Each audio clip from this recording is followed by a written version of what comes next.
সাংসদ গৌৰৱ গগৈৰ পাকিস্তান লিংক মুখ্যমন্ত্ৰীৰ ধাৰাবাহিক আক্ৰমণ গৌৰৱ গগৈক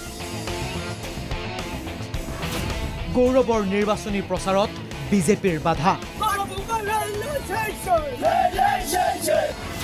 গৌৰৱৰ অভিযোগক লৈ এবাৰ খাৰ্গেৰ ওচৰলৈ যাব মুখ্যমন্ত্ৰী হিমন্ত বিশ্ব শৰ্মা পঞ্চায়ত নিৰ্বাচনৰ দেউনা পাৰ হ'বলৈ বিচৰা সময়খিনিতো কংগ্ৰেছ নেতা গৌৰৱ গগৈক আক্ৰমণ কৰাৰ ক্ষেত্ৰত কোনো সুৰুঙা এৰা নাই মুখ্যমন্ত্ৰী হিমন্ত বিশ্ব শৰ্মাই এবাৰ কেৱল মুখ্যমন্ত্ৰীয়ে নহয় বিজেপিৰ সৰু বৰ নেতা কাৰ্যকৰ্তায়ো গৌৰৱৰ পিছ এৰা নাই এই দৃশ্য দুদিন পূৰ্বৰ নলবাৰীত পঞ্চায়ত নিৰ্বাচনৰ প্ৰচাৰ চলাবলৈ যোৱা গৌৰৱ গগৈক এনেদৰে কলা পতাকা দেখুৱাই প্ৰচাৰত বাধা দিয়াৰ চেষ্টা নলবাৰী বিজেপিৰ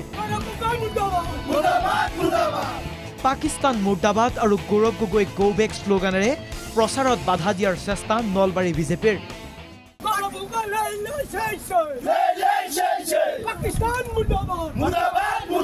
আমি আসলতে প্ৰতিবাদ কৰিছো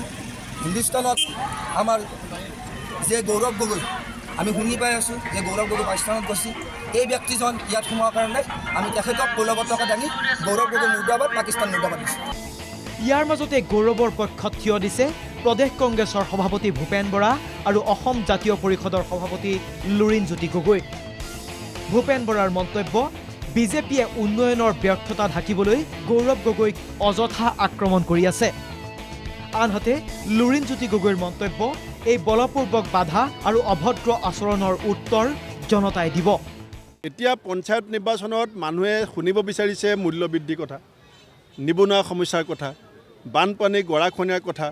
আমাৰ বসুন্ধৰা 1 আৰু 2 আমাৰ এইফালৰ মানুহে কিমান পতা পালে এই যিবিলাক মূল মানুহৰ মৌলিক সমস্যা স্মাৰ্ট মিটাৰৰ বিল বৃদ্ধি এই কথাবিলাক তল পেলাবৰ কাৰণে মুখ্যমন্ত্ৰী এটা ইস্যু লাগে সেই ইস্যুটো হৈছে গৌৰৱ গগৈ আৰু কলা পতাকা বলপূৰ্বকভাৱে বিজেপিৰ নেতা পালি নেতাই এগৰাকী সংসদৰ উপদলপতিক এনেকুৱা কৰা যিটো অভদ্ৰ আচৰণ এইটোৱে অসাংস্কৃতিক মন অগণতান্ত্ৰিক চেতনাৰ পৰিচয় দিছে ইয়াৰ উত্তৰ জনগণে আহি থাকিব লগা নিৰ্বাচনত নিশ্চয়কৈ দিব এনে সময়ছোৱাতো গৌৰৱ গগৈৰ পাকিস্তান লিংকৰ প্ৰসংগত অধিক সাৰ পানী দি মুখ্যমন্ত্ৰীয়ে এবাৰ পুনৰ প্ৰশ্ন কৰিলে সন্দেহৰ আৱৰ্তত থকা গৌৰৱে পাকিস্তানত কিহৰ প্ৰশিক্ষণ লৈছিল সাংসদ গৌৰৱ গগৈ এজন সন্দেহৰ উদ্ধৰ ব্যক্তি নহয় কাৰণ পাকিস্তানত আমি জানো কাজিৰঙাও নাই মানস অভয়াৰণ্যও নাই কাজিৰঙাত চাবলগীয়া মানে আমাৰ কাজিৰঙাত আহিলে গড় দেখা পায় পাকিস্তানততো একো নাই এজন মানুহ পাকিস্তানত 15 দিন কেনেকৈ থাকিব পাৰে কিবা ট্ৰেইনিং নললে বাকি মানুহটো যোৱাৰ কোনো কাৰণ নাই লগতে মুখ্যমন্ত্ৰীৰ কটাক্ষ মুছলমানতকৈও ভাল নামাজ পঢ়ে গৌৰৱ গগৈয়ে যেনেকৈ নামাজ পঢ়ে ইমান শুদ্ধকৈ নামাজ মুছলমান মানুহ এজনেও পঢ়িব নোৱাৰে মুছলমান মানুহ এজনকো নামাজ পঢ়িব দিয়ক অলপ ভুল হৈ যায় যদি নতুন ল'ৰা হয় কিন্তু গৌৰৱ গগৈটো একো ভুলেই নকৰে মুখ্যমন্ত্ৰীয়ে এই ধাৰাবাহিক আক্ৰমণৰ মাজতে ক'লে গৌৰৱৰ অভিযোগ লৈ এআইচিচিৰ সভাপতি খাৰ্গেকো সাক্ষাৎ কৰিম মই খাৰ্গেকো লগ কৰিম এই কথাবোৰ লৈ পেলাই জবাব লাগিবই মই খাৰ্গেকো এপইণ্টমেণ্ট খুজি লগ কৰিম যে আপোনাৰ এমপি এজনে যদি এনেকুৱা ব্যৱহাৰ সেইজনক আপোনালোকে কিয় এমপি পাতিব কিয় টিকট দিব